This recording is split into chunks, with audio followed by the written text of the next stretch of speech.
even when we did our research, a lot of creameries that do milk and have agritourism, a lot of them didn't make their own ice cream mix. They made ice cream, but they bought their mix from somebody else. So that was what we wanted to base our creamery on. Our main product is ice cream. We decided if we're going to do this, we want to bring the public in and teach them about dairy. To get more volume through the store, a lot of times we offer a lot of group tours. Our slogan for our creamery is from our grass to your glass. So we explained to them that our cows are on pasture all the time, and we get about 40 to 50% of our dry matter intakes are from pasture.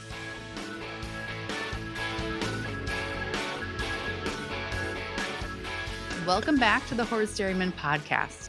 Today, we're taking a virtual visit to North Carolina to talk with Jersey breeders who have had success not only in the show ring, but also ventured into on-farm processing. From the beginning of their founding in 1997, Corey and Bridget Lutz knew what they wanted to do with their farm in Lincolnton, North Carolina.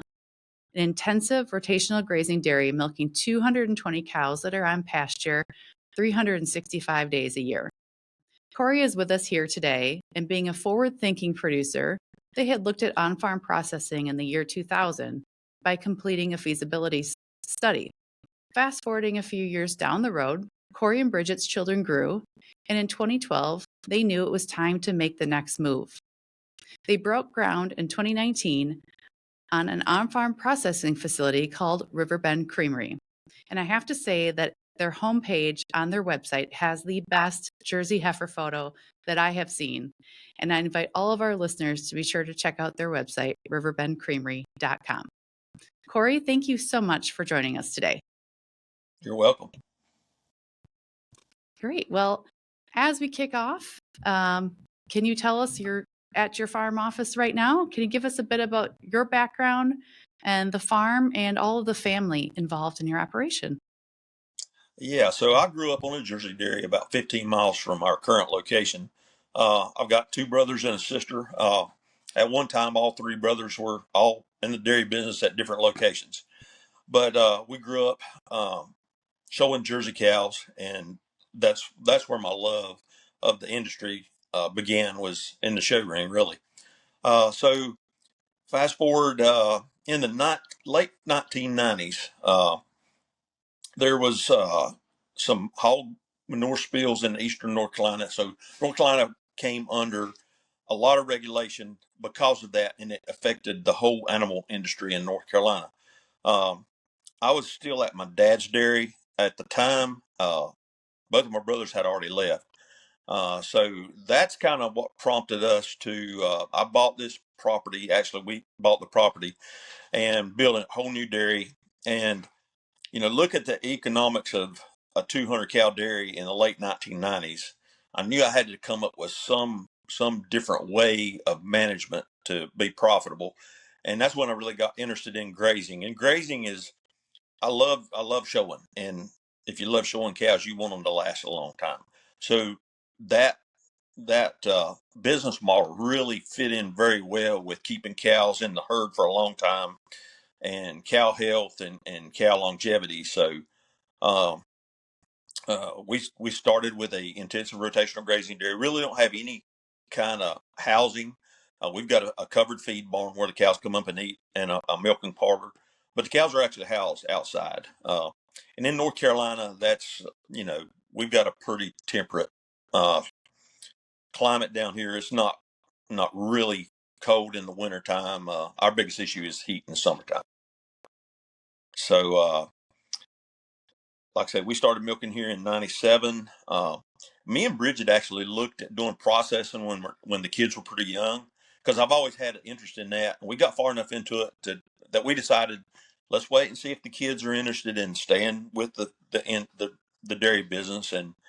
And we did. So we kind of put that on hold. And when the kids got out of college, they prompted us to, let's go forward and look at this seriously. That's great. And before we jump into the on-farm processing conversation, let's talk more about this rotational grazing.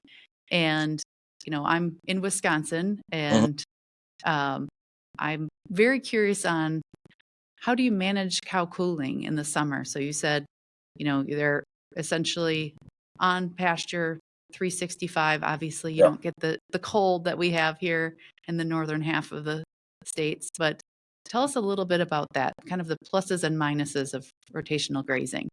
So the pluses are, and we were very successful early on because uh, we were spending a lot less money on equipment to store forage, feed forage. Manure handling was about half what it would normally be in a conventional system.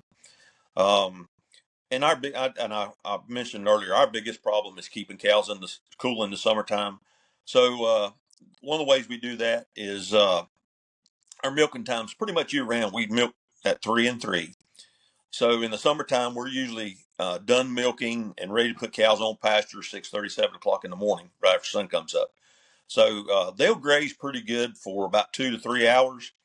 And then on the really hot days, we'll move those cows into a shade. We've actually got shade paddocks on the farm that, and we rotate them through those just like we do the grazing paddocks. So that's how we mitigate heat stress. Of course, we have some cooling fans in the barn in the holding pen and sprinkler system. And I've actually got a soaker system when it's really hot. When the cows come out of the pasture, we kind of soak them down and get them wet. And our barn is situated on the top of a hill, and we've got about a 25-foot eave height on our barn, so we get a lot of airflow. So it really is uh, aids in cooling the cows. So I also know you're A2 on a farm of 100% jerseys. Was this a long transition, and how did you make that decision? Did you have a strong base of A2 cows? And if you can talk about that a little bit. Okay, when we started talking about doing the creamery, we wanted to check every box that we could check to make our product different from or value added as much as we could in the industry. And it, jerseys have probably the second behind Guernseys, the second largest. What's the word I'm looking for? The bit higher incidence of A2 than Holstein. So, and we part of our business plan, even from day one, we market a lot of breeding stock. We use the best bulls we can get. We're 100% AI, 100% registered. So in that marketing of breeding stock, when we decided to do the creamery, we started testing animals that were going to be marketable, which is springy heifers, first calf heifers. And so over about probably a 4-year period, all the animals that were A1, A2, we marketed those for dairy replacements. So at the time we built the creamery, I think there was maybe 15 old cows that had been here a long time that were not A2. And actually, I sold that group of cows to my brother pretty cheap, and that's how we become 100% A2 A2. Fantastic. That's a great segue into, I heard you speak last summer, and you said you'd always concentrated on milk quality on your dairy and wanted to be able to tell people where to buy your products. Can you tell us a bit about that journey of the feasibility study all the way to breaking ground on the creamery, and how much time and energy that took, and where did you even start in that entire process? So I guess the starting place is we actually applied for a feasibility grant. Um, Once we were awarded that grant, this allowed us to benchmark and analyze and run comparisons to other creameries in the United States, but tailored to our location in North Carolina. The feasibility study paid for to survey people in the area to garner interest in farmstead milk and ice cream products. The grant helped us to develop a business plan, a logo design, website, design labels, create mock-up labels. Once we had the business plan in hand, we were able to apply for a USDA working capital grant. The working capital grant allowed us to pay for packaging cost, bottles, labels, ingredients, labor costs that are non-family, uh, we use the working capital grant to strengthen our loan application as true working capital as well. From the feasibility study to the working capital grant was probably about a 2.5 year process. From then, it took around a year and a half to source equipment and build the creamery. The first things we did in our process was to tour creameries, mostly on the East Coast, ask a lot of questions, work with our milk inspector. I got him involved in day one and told him what we were going to do. And I would strongly encourage anybody that's considering this to have a really good relationship with their inspector. Uh, Work with the loan officers to understand there's not a lot of people do this. So acquiring a loan was a long process. So apply for grants to as many as we could, for equipment and stuff. And so that's kind of how we got into uh, the start of the creamery. How did you even know where to start on the feasibility study? So did you do some research as far as the right contacts and what, if you can kind of walk us through that, and then, deciding what products to make? That had to be a big decision as well. Yeah, and I think that's gonna change depending on where you're at and what you've got. So in our area, we had a lot of small cheesemakers, and you know, there's a lot of competition for artisan cheeses in North Carolina, and I really wasn't passionate about cheese. So in our location, we've got a lot of population, and around the Charlotte Lake Norman area, there's a lot of higher income people. So we looked at products that would be very highly accepted in our area, and really we had nobody doing like on farm processing. Or even when we did our research, a lot of creameries that do milk and have agritourism, a lot of them didn't make their own ice cream mix. They made ice cream, but they bought their mix from somebody else. So that was what we wanted to base our creamery on. Our main product is ice cream.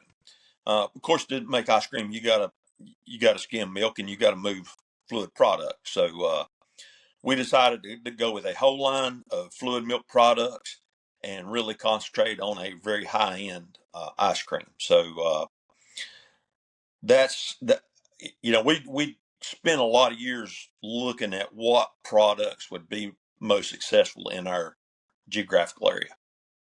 Did you do some survey work and decide, how did you decide flavors? I'm just curious because there's a lot of homework that has to be done. Yeah, yeah, and we did actually. I had hired a retired plant guy that actually had run an ice cream plant, and he was helpful as far as until we got into this, I didn't realize there's probably 20 companies that you can buy vanilla flavoring from. So we made a lot of vanilla ice cream until we come up with the flavor house that we like their flavor of vanilla, and went on from there. And we tried to come up with your basic flavors to start out with: vanilla chocolate, butter pecan, and then we've added flavors. We continue to add flavors every year. But we really wanted to concentrate on a very high end ice cream, and we've got we won some awards on our ice cream, and get a lot of comments on the quality of our ice cream. So what flavors do you offer? I'm just curious. What are the most Oh popular Lord. and what are all the flavors? Uh, so I get my wife's sitting here beside me. She could probably answer this better than I could, but probably our popular, of course, vanilla and chocolate. We have a salty Oreo that is very popular. We got a bourbon barrel crunch. A lot of people love our mint chocolate chip. So we offer in our store, we offer 24 flavors all the time, and a lot of those we'll substitute seasonal flavors in and out. We do a Christmas tree, what we call it, Christmas tree ice cream, and people go crazy over it during the Christmas season. So, but we offer a lot of flavors. One other one I want to mention. So, a couple years ago, we come up with a banana pudding ice cream, and people love it. It tastes like old time banana pudding. You're getting me really hungry right now. So you talked about your store. Can you tell us a bit about your store and then walk us through how you do direct retail and then also wholesale channels, if I remember correctly? Yeah. So when we were doing research, going to other creameries, I always ask questions. I asked myself, what would you do different? And almost every place I went to said we would make our retail space bigger. And so our retail store is 2,400 square feet. We tried to design it to where when the people come in the door, they actually make a circle around the whole store and come across the ice cream counter and circle back out. So we get to meet people in there as possible. And I will say, even making it that big is probably not big enough. It amazes me in the summertime. We actually opened the creamery in August, or opened the store in August, and of course August is silage cutting time. So I'll never forget this. One Sunday afternoon I was packing silage, and the store was open. All I could see between the silo, the creamery was I could see the end of the driveway to the creamery. And I kept seeing cars come in and turn around and leave. I said, what's going on? I've about seen 10 cars turn around and leave. And I finally drove my packing tractor around there, and the line was out through the parking lot. And so that's why people were leaving. But it's amazed me the traffic we get through our store. Wow. Uh, So I'm very curious, how do you promote then? How did you start with the promotion to get that kind of traffic? Luckily, our youngest daughter she actually manages the creamer now, but she had worked in social media. So she did social media for Farm Credit before we started the creamery. So she was very good at Facebook and getting the word out there. And that's where we do most of our advertising is through social media. So, we had tried to get the word out there. We had a grand opening and everything and got the word out. And it still amazes me, even as far as we are in. I've got a separate driveway from the creamery to the dairy, and I know when somebody's come here for the first time because they'll come down the dairy driveway instead of the creamery driveway. So I know they've not been here before. But yeah, social media has been very big for us as far as advertising and getting the word out. You have your retail store, which you offer all of your products direct to consumer. Yep. Can you talk us through your wholesale system and then how you've made those decisions on fluid milk? And do you also sell the ice cream wholesale as well, or is it just the fluid milk? Okay, that's a good question. So we started out in our retail just fluid milk because when we first started up, it was pretty much taking all the ice cream volume we could make just to service our store and a few other stores that we were providing ice cream to. So when we first started out, our first customer was a private IGA grocery store, and that's probably still to this day our best customer. The thing I love about uh, a private store like that is they just send us an order, we fill it, they pay for it. When you get into working with the chain stores, uh, number one, it takes a lot of paperwork to get in there. Once you do get in there, you're basically just being offered shelf space. So you own your product until it goes across their counter. Uh, and I would advise anybody to have a mix. Try to have your products in as many different chains of stores. I've heard too many people that got tied in with one store moving all their volume. Then something happens, and then if they cut you off, you're in a big problem. Or if they cut your price, you don't have many options to go through. So I diversify as much as possible, and So we're in at least 3 chain grocery stores, a lot of private grocery stores, and we try to do as much business with like coffee shops, convenience stores, daycares, restaurants. That volume is more steady than a grocery store is. So when you get into your different seasons, it kind of balances your production. So you're not having big fluctuations between um, milk sales and ice cream sales. Um, we do offer some ice cream in some of our stores now. So that's one of our next avenues of growth is to put more ice cream out into retail. Right now, most of our ice cream is going through dipping stores. We do some in some of our better grocery stores, but we'll increase that volume as time goes on. That's fantastic. Can you also tell us about how do you handle distribution then, and all of the, how do you get everything from point A to point B? So right now, well, we have two. Actually, we got 3 route trucks. We got 2 route trucks that run 7 day or 5 days a week. Um, we would entertain, working with a distributor in the future. I don't want to put all my product out through a distributor, but I will tell you that is one of the biggest challenges of the creamery side is the distribution. Keeping drivers, keeping trucks on the road. It's a headache. I'll be honest with you. But we've got one really good driver. Actually, my daughter Olivia that runs the plant. She's on a route truck today. But so that's we've got a guy that I think we're going to hire to take that place. We just lost a guy, but that's one of our biggest challenges on the creamery side. We're kind of going backwards in this question, but can you tell us about your fluid milk offering? So I didn't Yeah. start out with that. Can you tell us about what you offer, what sizes, and you mentioned the retail price. How did you establish the percent fat? How did you decide all of that?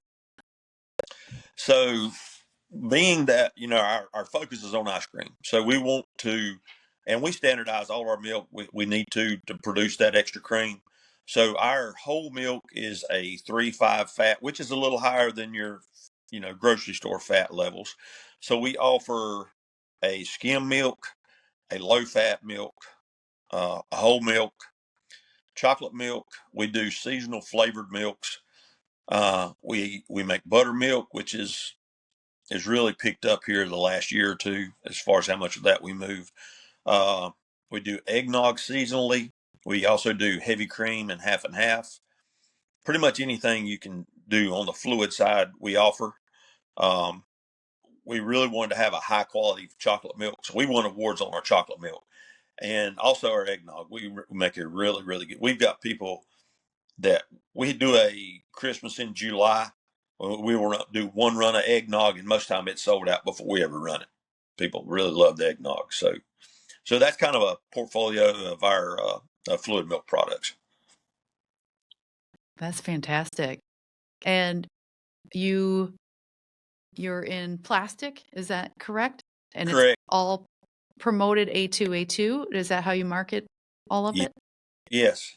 So we looked at glass, and when we did the research of, grocery stores really don't like to deal with glass because you got to do returns. Uh, I have friends that had creameries that during the pandemic they couldn't get glass bottles, so they couldn't move milk because people weren't returning the glass bottles and they couldn't get them. So for those reasons, and just and bottle washers are terribly expensive. So we decided just to go all plastic. Now our pints in our quarts are a round, clear plastic, almost looks like a glass bottle, but they are plastic. And we do gallons, half gallons, pints, and quarts. All that's done with one filler. So that was another reason we went with all plastic. You're processing 100% of the milk that you produce. Is that correct? No, right now. So I projected when we started the creamery, it would take at least 5 years to get to 100%. And we're kind of on track with that. We're about 65 to 70% right now. So we are still shipping a little bit of milk to the co-op. there's going to come a day we're going to need all of it down here. We're moving enough volume that cash flow is pretty good right now, so we're not really pushing hard to get every drop of our milk down here. But that day will come, and it'll come mostly because of hauling cost. But Sure. we're not to 100% yet. Back to the A2, all of our products are A2, A2. We don't advertise our ice cream as A2, A2, but right now all of it is because we're not having to buy any cream. But I will tell you that, all the time we get little kids that have problems digesting dairy, and it turns out they're allergic to A1 protein. And I love it when kids are so excited because they eat ice cream and they don't, get an upset stomach after that. So there is a place for the A2. It doesn't affect everybody, but there is a segment of the population that A2 has a lot of benefit for. Yeah, that's fantastic. And keeps your customers coming back for sure. But Yeah, yeah, so can we talk a little bit more about how you said you're shipping some milk to the co-op? How did you start establishing that conversation with the co-op when you said, hey, we're going to start processing and we're going to build up over time? Can you just walk listeners through, yeah. if they're looking at something similar? That's probably not the easiest conversation.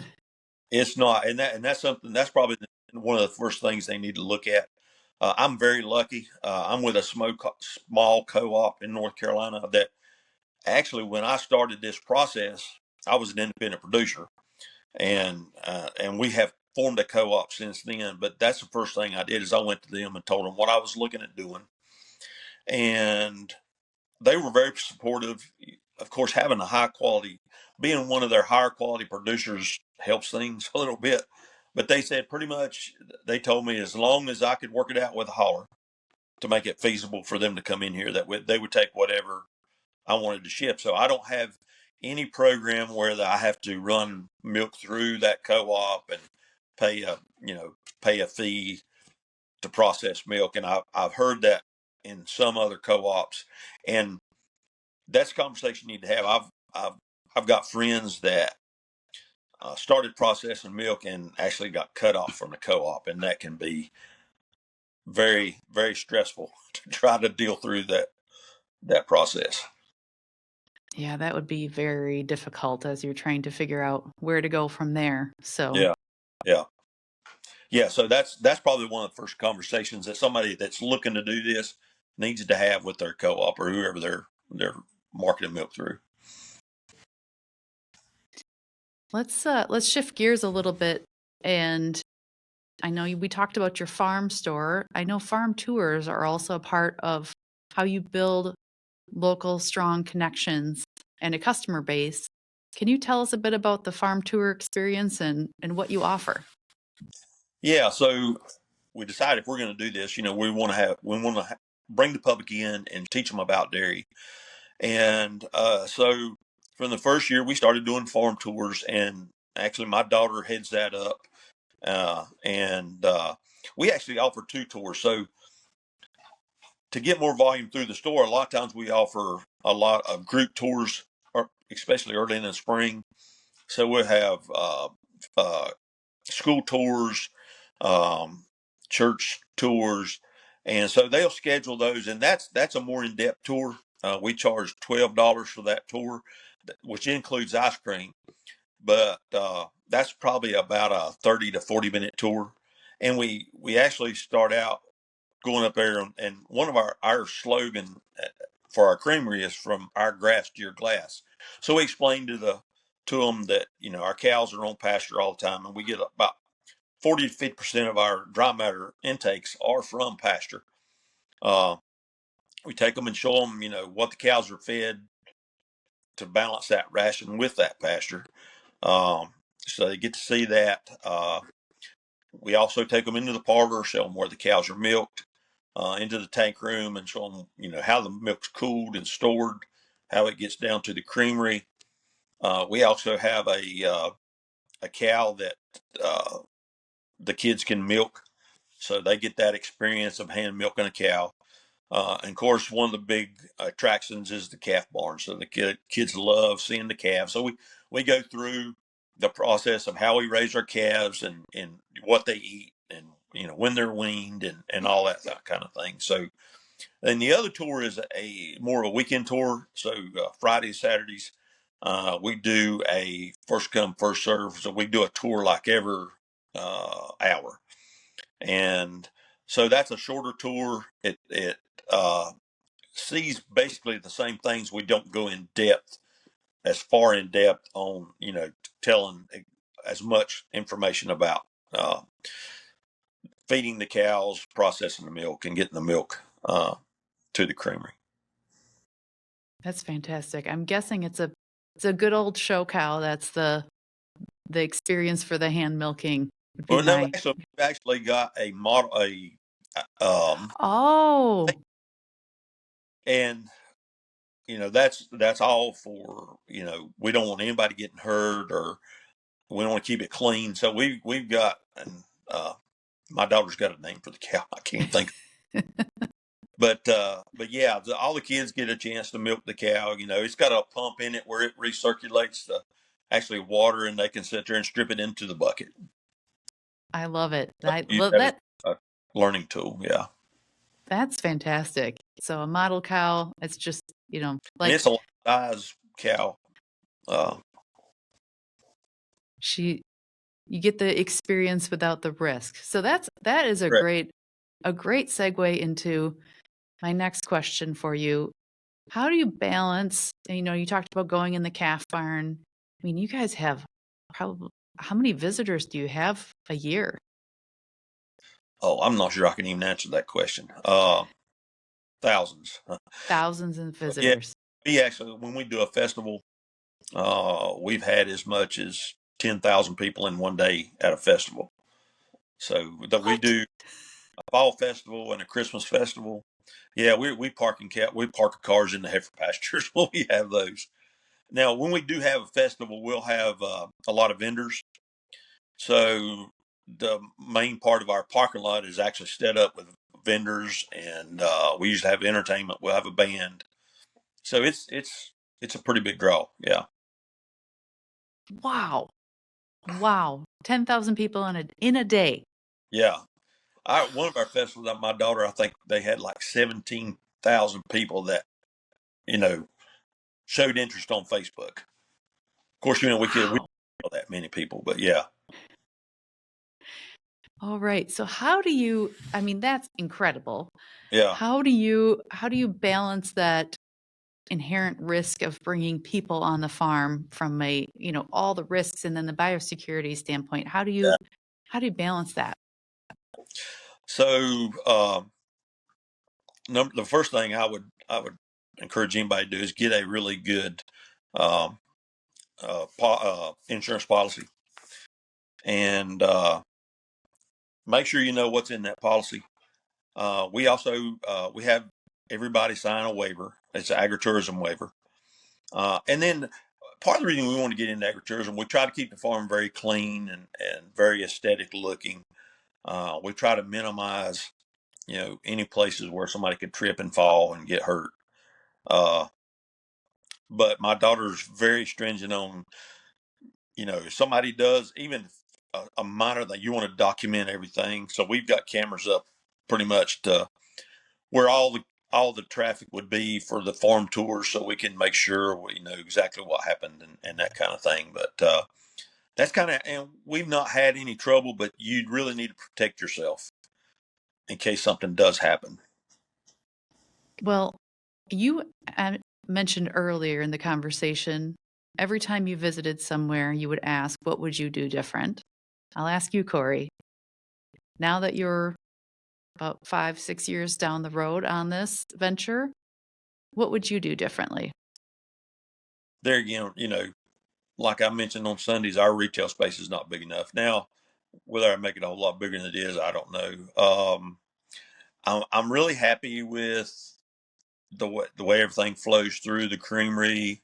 Uh, the one mistake we did make is to make high quality ice cream. We keep our freezer about 20 below zero. So we we went with a walk-in cooler freezer company, but the first company we worked with, we ended up having to redo our freezer. So that's one of the mistakes we made. Uh, they didn't put enough insulation in the floor and actually busted the concrete up in our freezer floor. So we had to totally rebuild it. So that's one of the mistakes we made that we've gotten fixed now. But other than that, I don't know. I do a lot different than what we've done. We're constantly trying to upgrade the plant. We just put in a new piece of equipment to make more things more efficient. We put in an ad mix, which is it mixes all of our dry powders, like making chocolate milk and ice cream, mixing that kind of thing. So um, we started out with all used equipment. I mean, pretty much I found equipment on online auctions, things like that. I'm not sure if I had to put everything new in the plant that we could have borrowed enough money to even start this process. Yeah, that would be a major, major investment right up front. Yeah. So you kind of talked about it as you went through here, but advice. What advice do you have for someone who might be listening, who might be considering building a creamery or starting down the path towards considering a creamery? I guess the first thing I would advise them, and one of my biggest concerns when we started the creamery was labor. So make sure you got, whether it's family or you've got people that you can hire, make sure you got good people that are invested in what you're wanting to do to start up, because it, I'll be honest with you, uh, my daughter runs the creamery. You can't run two or three things and do a good job at it. So I pretty much leave the creamery to her. James and me run the dairy. So have good people in place before you start up. Make sure you do your research. Make sure the products that you want to do are a good fit for your geographical area. I think that's real important. Look at as many creameries as you can. Talk to a lot of people. I've got a really good friend in the eastern part of North Carolina that actually did this before I did, and he was a huge help to me. So get as much help as you can and as much information as you can before you ever go down this road. Uh, it's very doable and it's very rewarding, but make sure you know what you're getting into. Yeah, that's really, really great advice. And, this industry, everybody's really out to help each other. So that's, Yeah, I'm sure, it been was very amazing. helpful. Yeah, everybody was very inviting and answered every question. And I try to do the same thing. Anybody that's thinking about doing a creamery, I would encourage them to come visit as many as they can get to and talk to the owners and get an idea of what you're getting into. And like I say, it's that I really enjoyed that part of it, getting to go see creameries and talk to people, and it was very informative. Fantastic. So what's next for Riverbend Creamery? What's next down the line? So we're still in our growth stage. So Olivia's wanting to get more of our pints and quarts into the grocery store chains. We've got a lot of interest in buying our ice cream mix since we make it on site. So our probably next investment will probably be a bagger so we can bag ice cream mix and sell it retail to other ice cream makers. And then just in expanding our ice cream. So we've started putting like pints and quarts into the grocery stores, and we've got a lot of room to expand that. So that's kind of the next steps that we're looking at. Excellent. All right. So this one's more of a fun question. What is your favorite product that you make? And then what is the most rewarding part of what you do? For the products, and I'll be honest with you, I was not a big eggnog fan uh, growing up. And when I was doing my research, I was actually at a friend of mine's plant, and I was kind of learning how to run the plant. And the guy that did his process, and he come in there one morning. He said, "I want you to try my eggnog." I said, "Well, I ain't really a big eggnog. I want you to try my eggnog." And man, it was good. And so I kind of patterned my recipe after theirs. We get a lot of compliments on our eggnog and our chocolate milk. My son James, he was insistent that we were going to have the best chocolate milk that was out there. So we actually dumped our first batch of chocolate milk because it wasn't good enough. So we're really proud of our chocolate milk. So those are the two products we're probably most proud of. And ice cream, I'm kind of old-fashioned. I love our butter pecan ice cream and the bourbon. I like anything with nuts and crunches in it. So I like our bourbon barrel crunch. Those are probably my two favorites. That sounds really good. Yeah. So what do you enjoy most about everything that you've done since the expansion of the creamery and opening up a retail store? What's your favorite part of that? My favorite part's just interacting with other people, kind of telling them what we're doing, finding out what they're doing, what they're interested in doing, that and getting feedback on our products. I actually had a dairyman that's been milking brown Swiss for years and years and years, and he texted me one day. He was at an event that we had some of our milk at, and he texted me back and he said, "Your whole milk is the best milk I've ever drunk."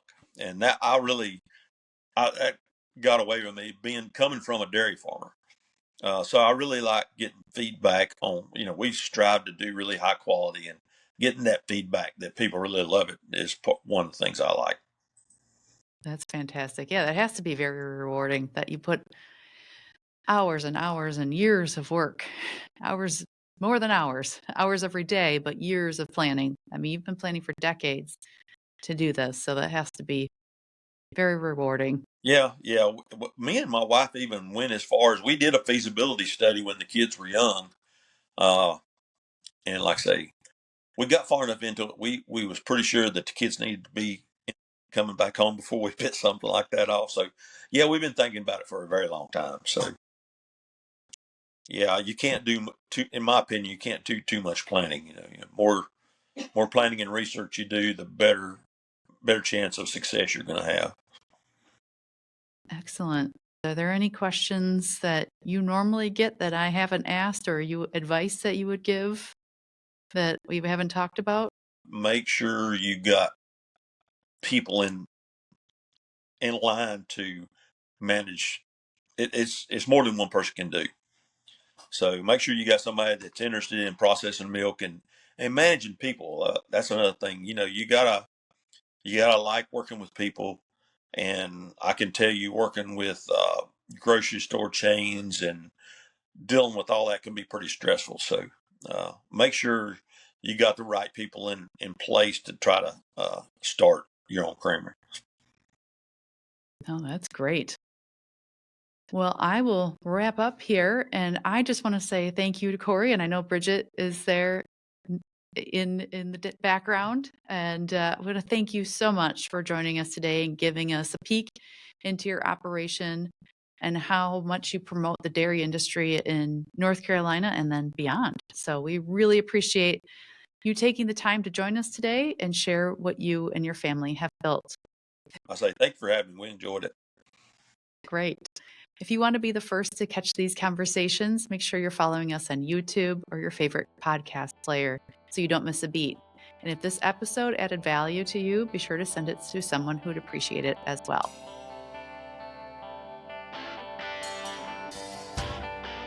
Thank you for listening to the Hoard's Dairyman podcast.